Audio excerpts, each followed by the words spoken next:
Et on va faire un point people. Il y a Harry et Meghan qui font encore parler d'eux. Les deux tourtereaux ont quitté l'Angleterre en 2020 pour s'installer au Canada, puis en Californie, pour échapper à la pression médiatique des paparazzis. Ils pensaient pouvoir élever leurs enfants dans un cadre paisible et sécurisé. Seulement, ils ne peuvent plus bénéficier d'un système de sécurité adéquat aux États-Unis, mais également au Royaume-Uni. Ils sont dans une merde noire, Harry et Meghan. C'est comme ça qu'ils disent là-bas. Non, ils sont en bullshit total. Ils sont dans la demeure de ouf. Voilà, donc je les embrasse d'ailleurs, Harry et Meghan Markle. Donc on va en parler. Et il y a Myriam qui vient. Je savais pas, elle est là. Oh bah elle est là. Bah, génial. Ça va toi?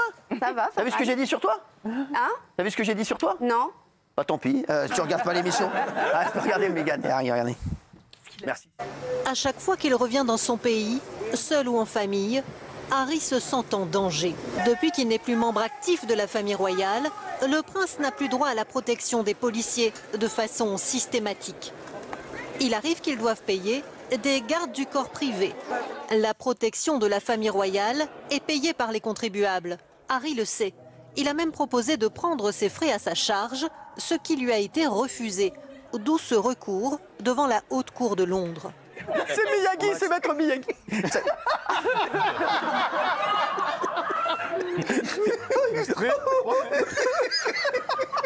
Montez.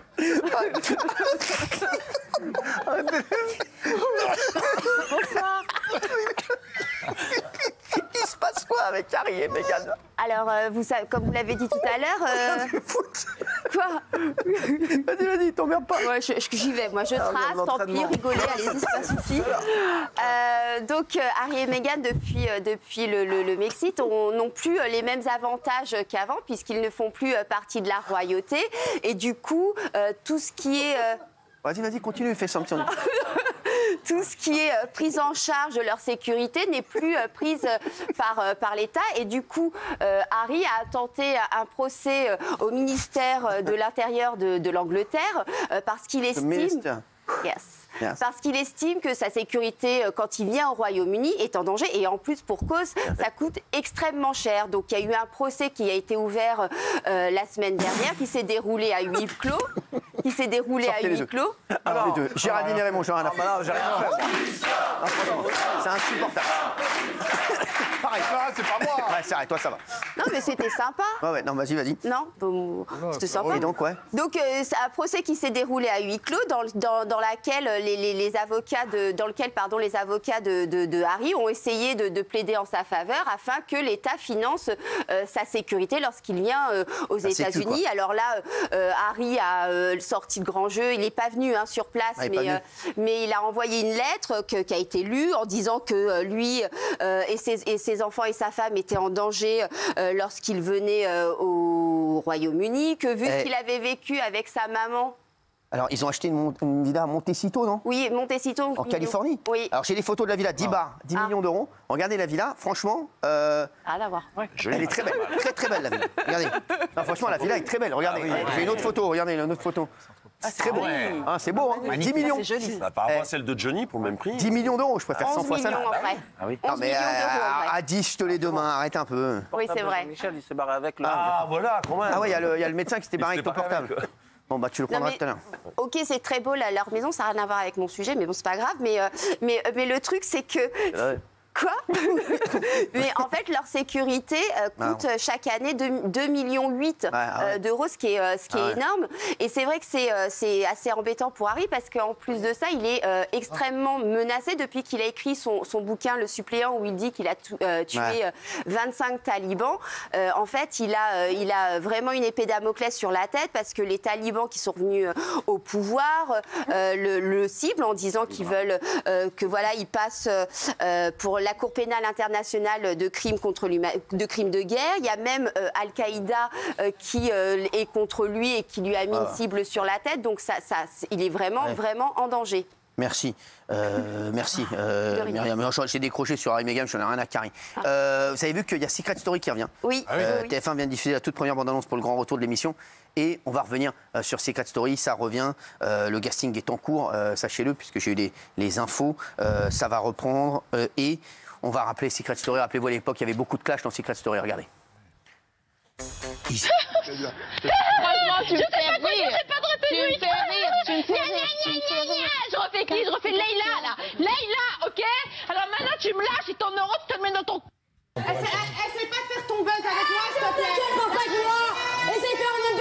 Elle me respecte pas. De sa tête jusqu'à ses putains de pieds. Elle me respecte pas du haut de son 1m70. Elle ne me respecte pas. Il y a une vitre, heureusement. Va te faire soigner. Ne me dis pas ça parce que moi aussi je vais te faire soigner toute seule, d'accord? Je vais t'emmener te faire soigner. Donc me dis pas va te faire soigner la sorcière, d'accord? Avec tes faux cheveux là. Qu'est-ce que tu vas prendre dans le cul? Je vais te rentrer mon poing dans le cul, tu vas voir. Quoi, si tu rapportes des trucs, rapporte-les correctement au moins. D'accord? Ouais, rapporte-les correctement. Et mets-toi de ce qui te regarde. Caméra! Alors, et c'est vrai qu'on se remet les petits extraits, Gilles. Ça va revenir, donc Secret Story assez vite. Oui, c'est sûr, maintenant, ça va revenir. Sûr. Alors après, tout dépend du casting, parce qu'il faut que ce soit un casting qui soit à la fois un peu trash pour aller très loin et en même temps réel. Donc, est-ce qu'ils vont trouver l'équilibre? Je suis pas sûr, Cyril. Franchement, pour moi, est-ce que c'est pas une émission datée? Est-ce que ça va plaire aux jeunes? Est-ce qu'il y a encore un public?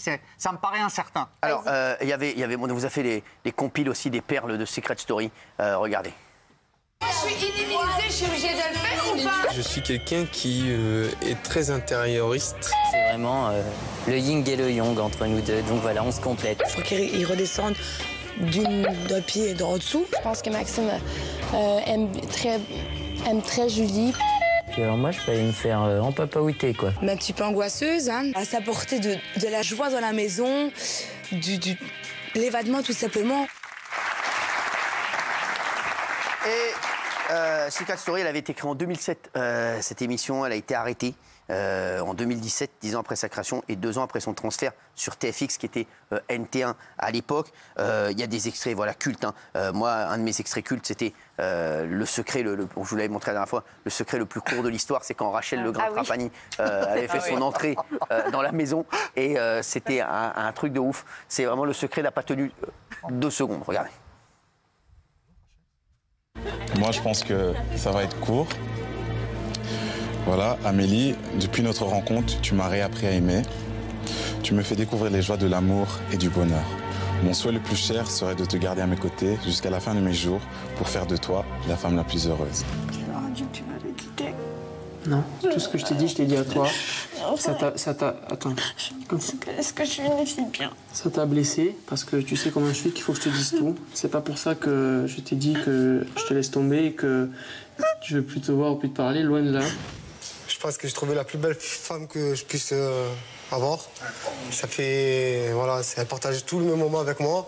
H24 ensemble tous les jours. Toujours ensemble. Alors, des bébés et tout. Ça, ils se sont trompés, c'était la compile des histoires d'amour, mais on va revenir sur l'extrait de Rachel Legrain-Trapani, regardez. On l'a pas du coup, des génies. J'espère que vous avez Sabrina le micro. Oui. On l'avait une fois. Et bravo, vous êtes des génies, surtout que c'est bien. Merci, allez-y. Quant à Sabrina, le micro lui donne envie de prendre son pied. La perchette vers toi en la prenant par le pied. Non, pas avec le pied. D'accord. Par le pied de la perchette. Par le pied. Voilà. Mais non. Voilà, d'où l'expression de bon pied, bon oeil. Et alors, vous avez vu aussi en histoire aussi, c'était pas mieux. Hein. Regardez, ça vous rappelez de ça d'Eddie? Regardez. Ici la voix, Eddie, ne bouge pas. Qui a peint la Joconde? 5. Christophe Willem, je sais pas. Léonard de Vinci.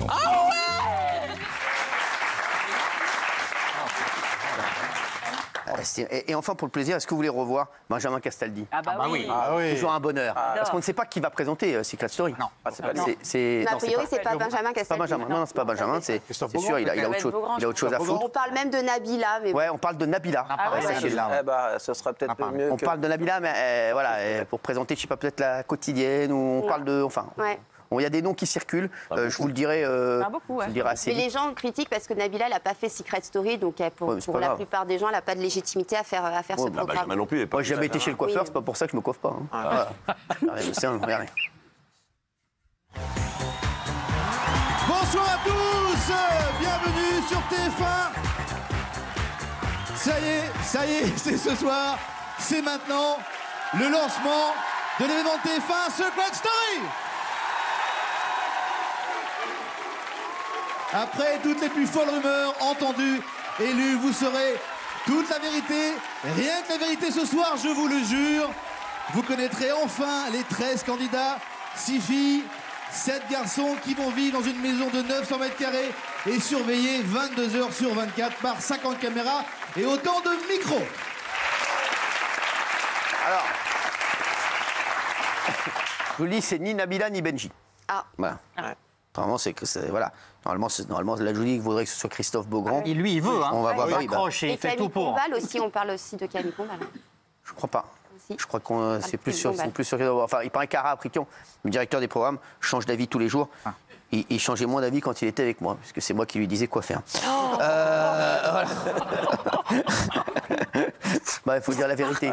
Moi, oui, je me barre, oui. Si je dis la vérité, j'en ai rien à foutre. Allez, j'ai plus rien à perdre, je m'en fous, moi. Allez, rappelez-vous, le 28 octobre, on apprenait la mort de Matthew Perry, Chandler dans Friends, et l'acteur avait été retrouvé inanimé dans son jacuzzi. Des antidépresseurs et des anxiolytiques avaient été retrouvés dans la maison de l'acteur. Aujourd'hui, Jennifer Aniston fait de nouvelles révélations concernant Matthew Perry. Alors, elle a donné une interview au magazine Variety et là-dedans, elle annonce que le matin même de sa mort, elle échangeait avec lui par texto et qu'il allait super bien. C'était un homme heureux qui avait envie qui était en quête de bonne santé, de bien-être. Il avait même arrêté de fumer et donc au moment où elle échangeait avec lui par texto, il était super heureux, ils rigolaient ensemble, etc. Donc elle ne croit pas à l'hypothèse du suicide ou même d'une overdose médicamenteuse. C'est ça. Exactement.